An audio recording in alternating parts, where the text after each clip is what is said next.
오전에 우리가 세상을 싸워 이기는 방법은 바로 그리스도께서 하나님의 아들이심을 믿는 믿음이 이 세상을 이기는 것이라고 이야기를 했습니다.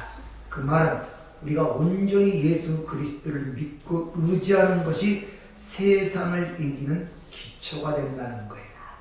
세상과 싸워 이긴다는 것은 믿음으로 세상의 대상에 대해 우리가 어떤 의지나 노력으로 싸워 이긴다는 것이 아니라 유일하게 세상을 이긴 그리스도와 관계가 얼만큼 돈독하냐에 따라서 승패가 결정이 되는 거예요. 왜? 예수만이 세상을 이기셨기 때문에 그렇다는 것입니다.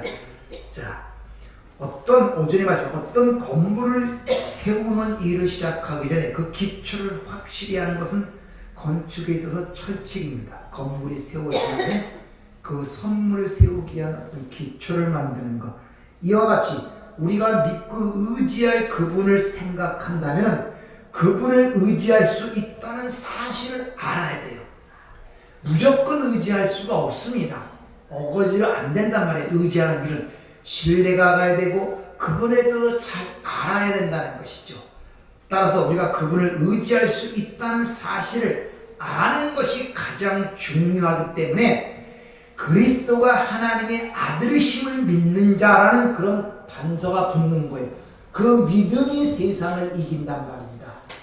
그러므로 그 그리스도 하나님의 아들이 왜 이 땅에 오셔야만 했는가는 질문을 통하여 그분이 이 땅에 오셔서 행한 일이 무언가를 알무를 통하여 우리가 세상을 이길 수 있는 거예요. 왜? 그분이 이 땅에 오신 목적을 보면 우리 힘으로는 할 수 없기에 하나님이 개입하신 것이고 그분이 옴으로 말미암아 우리가 사는 세상의 실체가 드러났을 뿐만 아니라 인간이라는 존재의 실체가 발라 벗겨짐으로 그분 아니면 가능성이 없다는 이런 실체가 깨달아짐으로 말미암아 비로소 그분을 붙들게 되는 거예요.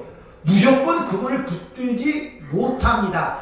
나의 절박한 상황과 나의 모든 것들이 인식이 될 때만이, 즉 물에 빠진 자가 내가 죽어가고 있다는 사실을 깨달을 때만이 소리를 질러 헬프미 나를 구원해 주세요 하는 생명줄을 붙잡는 식으로 그를 붙잡지 그것이 깨닫지 못하는데 어찌 그런 절망 속에서 부르짖음이 나오겠습니까? 그러니까 우리가 예수를 강하게 의지하고 붙잡지 못하는 이유 중에 하나가 뭐냐면 내가 사는 세상의 실체가 본질이 확실히 뭔지를 몰라요. 이게 뿌연 안개와 같아요. 그리고 나라는 존재, 이 땅에 태어난 나라는 이 육신에 가진 내 존재가 어떤 존재임을 자각이 되질 않아요. 그러니까 붙잡는 힘이 없어요. 오늘 본문은 바로 그 점을 우리에게 강조해 보여주고 있단 말입니다. 그리고 그 기초를 다지기 위해서 이제 예수 그리스도에 관한 교리가 그 다음부터 설명이 됩니다. 이게 6절부터 8절까지의 내용입니다. 그리고 9절부터 10절까지는 왜 그 증거를 우리가 받아야 드려야 되는가를 9절, 10절 설명하고 11절, 12절은 그 증거를 받아들인 결과가 우리에게 어떻게 나타나는가를 보여주고 있는 거예요. 그 예수에 대한 그 교리를 설명한 다음에 그 증거를 왜 우리가 받아들여야 하며 그 증거를 받아들였을 때 그 결과가 어떻게 나에게 나타내는가를 12절까지 사도 요한이 지금 설명을 하고 있단 말입니다. 그래서 그분을 이렇게 표현합니다. 물과 피로 임하신 이신이 곧 예수 그리스도라 이렇게 얘기해요. 오늘 본문은 좀 난해한 구절입니다. 쉽지 않은 구절이에요. 그래서 오늘 다 못하고 다음 주까지 연결되는데, 자, 기독교는 예수 그리스도를 떠나서는 존재할 수가 없습니다. 정확히 말하면 기독교는 하나님을 믿는 종교가 아니라 예수 그리스도를 믿는 종교예요. 만약 하나님만을 믿는 것이 종교의 기독교라면 유대교도 하나님 믿고 이슬람도 하나님 믿어요. 그들은 하나님을 알라라고 표현할 거지 구약에 나오는 그 하나님을 믿는단 말이에요. 그리스도인, 우리 기독교는 바로 그리스도인으로 만드는 요건이 뭐냐? 예수님이 하나님의 아들이심을 믿는 것, 이것이 기독교예요. 이 말은 하나님을 믿고 하나님에 대한 지식, 그 모든 것들을 누구에게 의존해야 되느냐? 예수 그리스도에게만 의존하는 것이 기독교란 말입니다. 다른 방법은 없어요. 왜? 주님이 그렇게 나 말고는 아버지께로 올 길도 없다 그러잖아요. 나 외에는 아버지 아는 자가 하나도 없대요.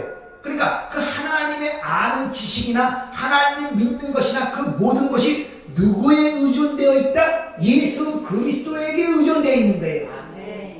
따라서 그 나를 본 자는 아버지를 보았다는 그 주님의 말씀처럼 그 예수 그리스도에 대한 걸 가르치지 않고 무조건 하나님을 믿고 하나님을 얘기하면 정말 잘못된 거, 이 유대교란 말입니다. 그러니까 구약으로 가는 거예요. 어떻게? 율법적 행위만 가르치고 있는 거예요. 근데 요새 시대는 예수 그리스도에서 별로 이 얘기를 안 해요. 다 하나님 얘기만 해요. 다시 말하면 그들이 말하는 하나님, 그들이 믿는 그 하나님이라는 것은 누구에게만 의존된다? 예수 그리스도에 의해서만 의존되고 그게 올바른 것입니다. 왜? 나 외에는 아버지께 올 자가 없다고 얘기를 하는데, 나를 본 자는 곧 아버지를 보았다는데 어떻게 예수 그리스도를 의존하지 않고 하나님을 믿는다 그러고 하나님을 안다고 주장할 수가 있냔 말이에요. 오늘 이 시대의 강단에 선포되는 모든 설교의 문제점이 거기 있단 말입니다. 하나님은 얘기하는데 그 하나님을 진정 알 수 있는 예수는 곳에 빠진 거예요. 그분이 누구이고 그분이 뭘 하셨고, 그 이단이 다 넘어가는 것입니다. 그러니까 나오는 얘기가 신학적 얘기보다는 전부 다 구약의 야곱의 꿈, 요셉의 꿈을 가져라 있다고 얘기를 하고 야곱의 축복을 받자 이런 식의 이야기가 나오는 거예요. 귀에 듣기는 굉장히 쉽지만 이게 영을 죽이는 것들입니다. 성경 전체가 그것을 말하고 있습니다. 그래서 구약은 그분의 오심을 얘기하고 신약은 그분의 오신 일을 이야기하고 있단 말이에요. 그러니까 모든 것은 그분에게 초점을 맞추고 있다는 것이죠. 그리고 때가 참에 그분이 왔다고 신약이 기록되는 것입니다. 실제로 말하면 이 역사 전체가 그분에 대해서 얘기하는 거예요. 그것이 골로새서 1장 16절에 뭐라고 하니까 만물이 그에게서 났고 창조되었으니 땅에서 보이는 것이나 보이지 않는 것들이나 혹 왕자들이나 주권들이나 통치자나 권세자나 만물이 그로 말미암고 그를 향하여 그를 위하여 존재한다는 것입니다. 이 모든 것이 그분을 설명하기 위해서 존재한다는 거예요. 그러니까 그 모든 게 설명이 끝나면 그분에게로 돌아간다고 이야기를 하고 있단 말입니다. 그래서 이 역사는 예수로 갈라지는 거예요. 그래서 before Christ, 기원 전, 기원 후라고 역사가 갈라지는데요. 기원 전이라는 말은 BC, before Christ, 예수가 오시기 전 하고 아노도노미, 예수의 해, 아노도노미, 이건 라틴어의 예수님의 해, 역사가 거기서 갈라지는 거예요. 역사가 그분에 대한 이야기, 히스토리, 그분에 대한 이야기가 역사란 말입니다.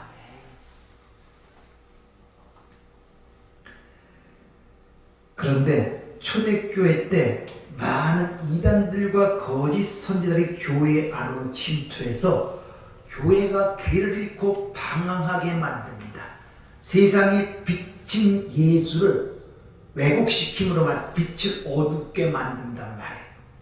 그래서 사도 요한이 그 당시에 초대교회 그들에게 이 서신서를 통하여 올바른 곳으로 인도하기 위해 이 편지를 쓰는 거예요. 왜? 그분을 알지 못하면 세상을 이길 수가 없기 때문에. 오늘 본문 6절 8절을 보면 다시 한번 보세요. 자, 이걸 세 번역으로 제가 이게 공동 우리 한글 번역 말고 세 번역으로 나오는 게 있어요. 여러분 성경을 볼 때 잘 이해가 안 되거나 번역본이만 우리말글 세 번역, 공동 번역, 뭐 바른 성경, 다양한 성경의 구절들을 가고 보세요. 그러면 안 보이던 부분들이 보이는데 우리 세 번역으로 보면 그는 물과 피로 거쳐서 오신 분인데 예수 그리스도입니다. 그는 물로만 오신 것이 아니라 물과 피로 오셨습니다. 성령은 증언하시는 분입니다. 성령은 곧 증입니다. 여기까지는 우리 번역성과 똑같은데 그 다음이 자, 증언하는 이가 셋인데 우리 번역 성경에는 없죠. 근데 세 번역은 곧 아버지와 말씀과 성령입니다. 이래요. 우리 성경에는 이 번역이 빠져버렸어요. 원문에 있는 건데 빠져버렸단 말이에요. 곧 증언하는 이가 셋인데 곧 아버지와 말씀과 성령입니다. 이걸 원어적으로 보면 토 우라노 화 파테르 호 로고스 카이토 하기오 푸니마 이렇습니다. 즉 하늘의 아버지 그리고 말씀 성령 성삼위일체가 하늘에서 그걸 증거하고 두 번째는 그 셋이 하나라는 거예요. 왜 삼위일체이기 때문에. 근데 8절에 보면 또 빠진 분에 땅에서 증언하는 셋이 있습니다. 이 말씀이 빠졌어요. 땅에서 증언하는 셋이 있습니다. 이것을 트레이스 이게 SEOE 마르티테스 엔테게토 푸뉴마 카이투 휘도르 카이투 하이마 즉 영과 땅에서 증언하는 이가 세 개 있는데 그것이 뭐냐면 곧 영과 물과 피 이 셋은 일치합니다. 이렇게 그러니까 땅에서 하늘에서도 성삼위 하나님께서 그걸 증거하고 땅에서는 영과 물과 피가 그걸 증거하고 있다는 거예요. 그러니까 이게 얼마나 중요한 문제. 예수가 하나님이자 사람이라는 사실이 얼마나 구원에 있어서 중요한지를 우리에게 강조해 보여주고 있단 말입니다. 예수님이 십자가의 처형을 당할 때 역군을 찔렀더니 성경에서는 피와 물이 나왔다 그래요.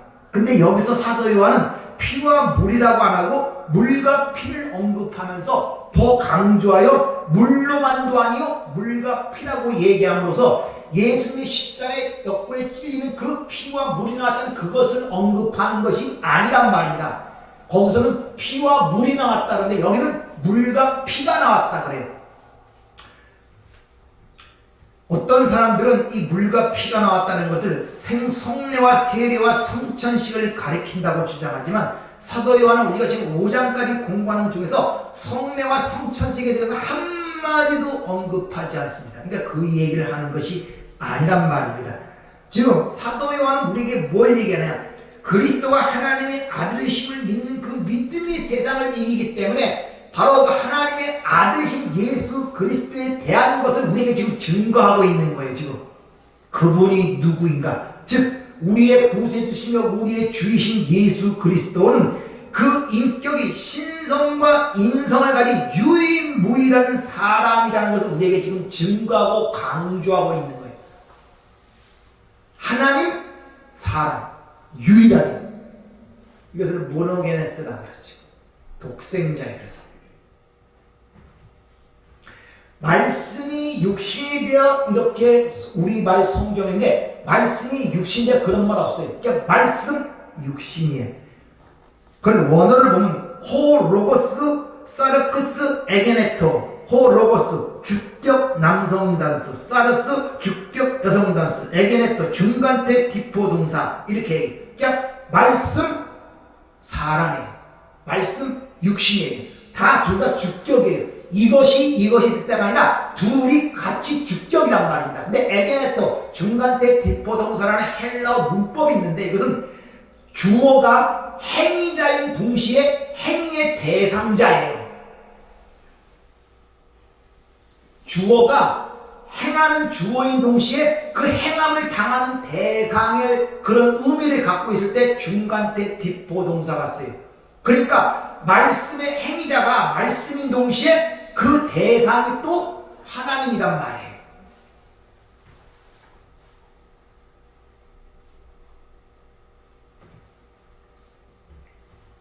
한 인격 안에 그러니까 하나님이고 사람이니까 두 인격이 있는 것이 아니라 한 인격 안에 인성과 신성이 같이 있단 말이에요. 자, 여러분 안에 하나님이 계시죠? 신의 성품에 참여자라고 그러죠? 그렇다고 여러분의 인격이 두 개로 나와 있습니까? 그 정신병자죠. 인격이 두 개, 그 한 인격 안에 신성이 같이 있는 거예요, 지금 우리가. 그러니까 말씀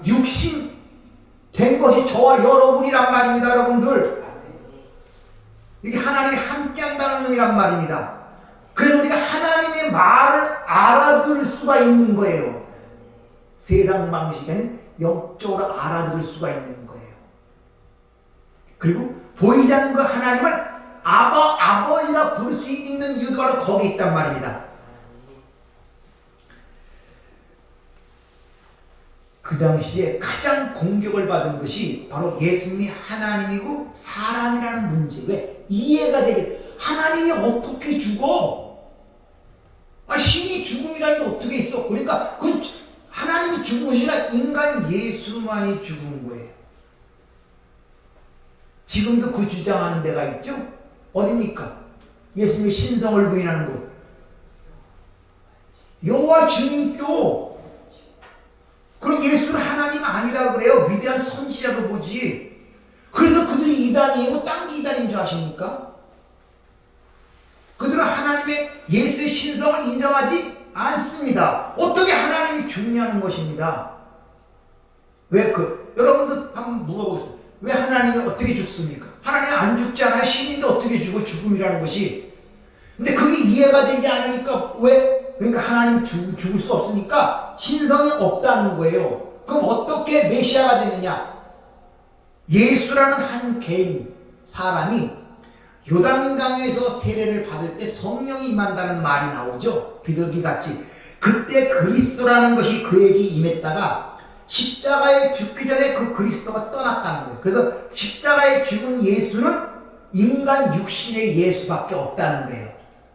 왜? 신은 죽을 수가 없기 때문에. 여러분의 논리에 잘 맞지 않습니까? 잘 이해가 되지 맞는 말이잖아요. 여기 오점이 뭔지 아십니까? 항상 여러분들에게 내가 강조하고 어떤 단어에 대한 설명을 하는 이유가 거기. 죽음이라는 문제를 우리 사람의 입장에서 생물학적으로 죽음을 보기 때문에 그래요. 성경은 우리를 허물과 죄로 죽었다 그러죠, 이 사람은. 근데 우리 살아있잖아요. 다 안 믿는 사람들도. 죽음이라는 것을 생물학적 인간적 관점으로 보니까 하나님이 어떻게 죽느냐 이렇게 얘기해요. 그러니까 하나님이 안 죽는다는 거예요. 근데 허물과 죄로 죽었다는데 그럼 뭐가 죽은 거예요? 우리 생물학적으로 다 살아있는데 다 먹고 마시고 잘 살아가잖아요. 뭘 죽었다 그러는 뭘? 영이 죽은 거예요. 하나님의 관계가 끊어진 걸 죽음이라고 한단 말입니다. 그래서 주님께서 돌아가실 때 뭐라고 하십니까? 그때까지 계속 아버지요, 의로우신 아버지요, 거룩하신 아버지요, 하나의 합치된 관계로 살다가 마지막에 나의 하나님 나를 어찌하여 버리시나이까? 영적 관계가 끊어지는 엄청, 이걸 죽음이라 그러는 것입니다. 그런 개념들을 이해하지 못하니까 하나님은 어떻게 죽어? 이러면서 하나님의 예수의 신성을 부인해버리는 거예요. 이게 이단들이란 말입니다. 근데 이런 걸 모르는데 그 사람도 예수 믿고 다 예수 믿는다고 그래요. 안 믿는 사람 어디 있습니까? 이단 중에. 예수 안 믿다 그러면 팍 티가 나죠. 그럼 이단인 건 예수 믿어요. 하나님 믿어요. 근데 그 내용을 모르는 거예요. 성경이 말하는 내용을 믿는 게 아니에요. 이와 주님께 예수 믿냐 뭐 믿는다 그래요. 그 사람도 안 믿는다 그러니까? 근데 예수의 신성을 부인하는 거예요. 하나님의. 분명히 그분은 하나님이고 사람이라고 오늘도 얘기하는 이걸 부인하는 거예요. 그래서 이단이란 말입니다. 그게 왜 중요하냐? 하나님을 믿고 예수만 믿으면 되지. 그게 어긋나면 구원이 사라져요. 왜? 신성을 부인하면 사라져요. 하나님의 아들이심을 부인하면 구원이 사라진다. 왜? 인간으로는 사람을 구원할 수가 없어요. 인간만으로는. 그런데 아무 신경 안 쓰고 예수 믿으면 구원받아 이렇게만 나가잖아요. 그러니까 구원의 능력이 내용이 채워지지 못하니까 허풍성, 헛바람만 들어있는 거예요. 네 가지가 없는 거예요. 속에 탄탄의 생명이 자라나야 되는데.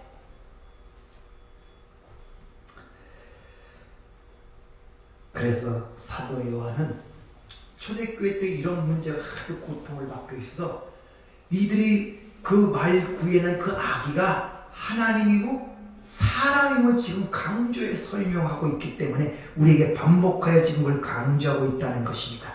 그래서 우리 신앙 고백 속에서 동정녀에게 나시고 한 그 말이 왜 중요한지 아십니까? 왜 그 말이 신앙 고백에 압축되어 나오겠습니까? 제일 처음에 하나님 다음에 예수라는 동정녀 마리아에게 하시고 왜 그 말이 나오겠습니까? 그가 하나님의 아들이심을 증명하기 위해 왜 사람의 씨가 아니라 성령으로 잉태됐다고 성경은 얘기하잖아요. 그러니까 한 아기가 우리에게 낳고 이사야 9장에 보면 한 아들을 우리에게 주셨다고 그러죠. 그 이야기가 성령으로 잉태하여 동정녀 마리아에게 했던 그 말 속에 함축되어 있단 말이에요. 사람의 몸을 갖고 나왔지만 그 씨는 그 근원은 하나님이셨다는 것입니다. 그래서 동정녀에게 나시고 얘기하는 거예요. 그래서 이 말을 자꾸 처녀에게 나오고 이게 원래 처녀라는 말로 사용됐으니까 처녀라고 하자고 그러잖아요. 맞아요. 알마라는 단어가 그 당시에 처녀에게 됩니다. 근데 처녀라는 말은 우리가 지금 사용하는 것과 그 당시에 사용하는 개념이 달라요. 속된 말로 동정녀는 한 번도 남자의 경험을 하지 못한 자를 얘기하는 거예요. 동정녀는. 처는 한두 번 경험한 사람을 처녀라고 해요. 아줌마는 아주 많이 경험한 사람을 아줌마라 그러고 할머니는 할 만큼 경험한 사람을 할머니라 그러는 거예요. 여러분들. 동정녀라면 한 번도 남자를 경험해 보지 못한 사람. 그래서 동정녀라. 왜? 그래야 그 육신은 마리아의 육신을 갖고 나왔지만 그 잉태된 씨는 성령 하나님이신 증거되기 때문에 이단들은 그런 방비하게 해서 사도신경이라는 게 나타나서 고백하게 만드는 것입니다. 거기서 어긋나고 부인한 것들은 다 잘못된 것이란 말입니다. 그러니까 성육신 엄밀히 사실이며 십자가에 돌아가신 그 이는 단지 인간인 예수일 뿐만 아니라 하나님이었다는 것을 우리에게 보여주는 것이에요. 지금 이게 가장 중요하기 때문에 사실 이단은 하나님에 대해서는 이단이 별로 없어요. 어디에 가장 많은 이단과 거짓은 예수 그리스도의 인격에 대한 것. 왜? 그분이 구원자고 메시아이기 때문에 그분에 대한 것만 약간만 틀어버리면 아무리 하나님 잘 믿고 그거 한다는 소용이 없거든요. 왜? 그를 통해서만이 아버지께로 가기 때문에. 아멘. 그래서 사도 요한은 물과 피를 강조하고 증거하는 것이고 그 인격의 통일성과 단일성을 확증하기 위하여 두 인격이 아니라 한 인격 안에 신성과 인성이 함께 있다는 걸 강조해 보여주고 있단 말입니다. 그 이단들을 끊어지기 위해서. 그래서 예수 그리스도는 두 인격이 아니라 한 인격 속에 아기로 태어나시고 십자가에 돌아가신 그분이 바로 하나님의 아들이셨다라는 말로 그걸 강조해 보여주고 있다는 것입니다. 그러니까 단지 예수는 인간일 뿐만 아니라 하나님이셨다는 것입니다. 바로 온 인류가 기다리던 그분, 이 역사가 오매불망 대망하던 그분, 그래서 만물도 그분이 하나님의 아들 오시기를 기대한다고 로마서에 기록하고 있죠. 우리만 그분을 기대하는 것이 아니라 만물이 그분의 아들이 오기를 기대하고 있대요. 왜? 그분이 와야 이 존재의 이유가 드러나기 때문에 우리가 하나님의 아들이 오셔야 내 존재의 이유가 내 이유가 드러나는 존재성이 드러나는 거예요. 그 이전에는 그분이 오기 전에 우리는 티끌에 불과한 존재, 아무런 의미도 없는 존재란 말입니다. 근데 그분이 와서 우리의 존재적 의미를 부각시키는 하나님은 내 아들이다. 이렇게. 바로 그분이 이 오매불망 이 만물이 기대하고 만물이 바라보던 그분이었음을, 즉 세상의 구주이심을 사도 요한이 가리키기 위한 그 의도로 오늘 이 이야기를 하고 있다는 것입니다. 따라서 앞으로 나오는 내용들은 이 관점에서 여러분이 생각해요. 왜 물과 피로 임하시고 물과 피로 임하신 것뿐만 아니라 성령, 증거하는 성령까지 이 3개를 우리에게 얘기하느냐. 이 이야기는 다음 주에 자세히 설명을 하도록 하겠습니다. 그러니까 한번 집에 가서 이 구절을 갖고 물과 피로 오셨다. 이게 뭔 뜻인가? 성경에 물과 피가 나오죠. 예수님이 공생애 때 보면 세례 물 받고 피도 나오고 성령 나오고 진리도 계속 나옵니다. 이것들을 근거로 해갖고 왜 이 셋이 하나로 일치한다는 말을 통하여 그분이 하나님이시며 사람이심을 우리에게 증거하고 있는가를 한번 살펴보세요. 기도하겠습니다. 은혜롭고 자비로우신 아버지 하나님, 알아간다는 것은 하나님과 가까이 하는 것이고 하나님과 교제하는 것입니다. 그 안에서 우리가 능력을 얻게 되고 우리의 삶이 좀 더 변화를 가져올 수가 있습니다. 한 주마다 불러주셔서 일러주시고 깨닫게 하시는 이 모든 것들이 우리의 생명이 되게 하시고 능력이 되게 하시고 이 땅에서 영생을 누리는 그 기쁨이 될 수 있도록 저희들을 축복하여 주시옵소서. 아버지, 이제 나이도 감안하여 주님 바라보고 나가는 시간이 우리에게 얼마 남아 있지 않음을 압니다. 이제 이 소중한 시간들 하나님을 향하여 하나님께 쓰임받는 시간이 되기를 원합니다. 하나님의 증인이 되기를 원합니다. 우리가 여호와의 증인으로 살아가기를 원합니다. 증인은 증거가 있어야 되오니 주님 우리 삶 속에 증거를 주시옵소서. 간증하지 않고는 견딜 수 없는 증거를 주시옵소서. 내가 주님을 만났다, 내가 하나님을 만났다, 나에게 이런 증거를 주셨다는 놀란 삶의 체험들이 우리 삶 속에 드러나길 원합니다. 오늘도 일러주신 말씀이 우리의 삶의 변화를 가져오게 하시고 닫힌 눈을 열게 하시고 우리의 막힌 귀를 열고 우리의 굳어진 혀를 열어 이 진리를 전하는 저희가 될 수 있도록 은혜를 베풀어 주시옵소서. 예수님 이름으로 기도하옵나이다.